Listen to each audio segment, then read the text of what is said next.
होली हिंदुओं का सांस्कृतिक, धार्मिक और पारंपरिक त्योहार है। सनातन धर्म में प्रत्येक मास की पूर्णिमा का बड़ा ही महत्व है और यह किसी न किसी उत्सव के रूप में मनाई जाती है। उत्सव के इसी क्रम में होली वसंतोत्सव के रूप में फाल्गुन मास की पूर्णिमा के दिन मनाई जाती है। ये दिन सतयुग में विष्णु भक्ति का प्रतिफल के रूप में सबसे अधिक महत्वपूर्ण दिनों में से माना जाता है। हिंदू धर्म के अनुसार होलिका दहन मुख्य रूप से भक्त प्रहलाद की याद में किया जाता है। भक्त प्रहलाद राक्षस कुल में जन्मे थे, परंतु वे भगवान नारायण के अनन्य भक्त थे। उनके पिता हिरण्यकश्यप को उनकी ईश्वर भक्ति अच्छी नहीं लगती थी, इसलिए हिरण्यकश्यप ने प्रहलाद को अनेकों प्रकार के जघन्य कष्ट दिए। उनकी बुआ होलिका, जिसको ऐसा वस्त्र वरदान में मिला हुआ था जिसको पहनकर आग में बैठने से उसे आग नहीं जला सकती थी, होलिका भक्त प्रहलाद को मारने के लिए वह वस्त्र पहनकर उन्हें गोद में लेकर आग में बैठ गई।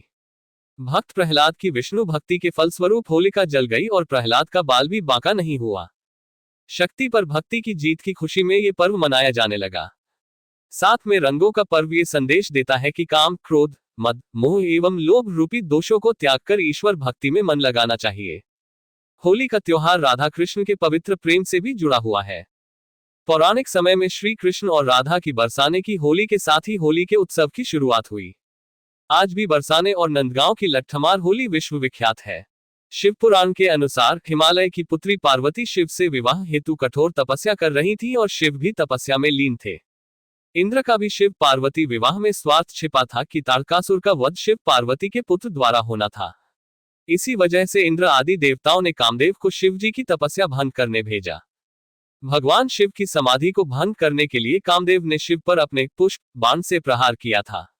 उस बाण से शिव के मन में प्रेम और काम का संचार होने के कारण उनकी समाधि भंग हो गई। इससे क्रुद्ध होकर शिवजी ने अपना तीसरा नेत्र खोल कामदेव को भस्म कर दिया। शिवजी की तपस्या भंग होने के बाद देवताओं ने शिवजी को पार्वती से विवाह के लिए राजी कर लिया।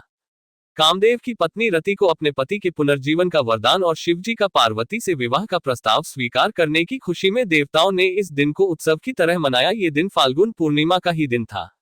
इस प्रसंग के आधार पर काम की भावना को प्रतीकात्मक रूप से जलाकर सच्चे प्रेम की विजय का उत्सव मनाया जाता है।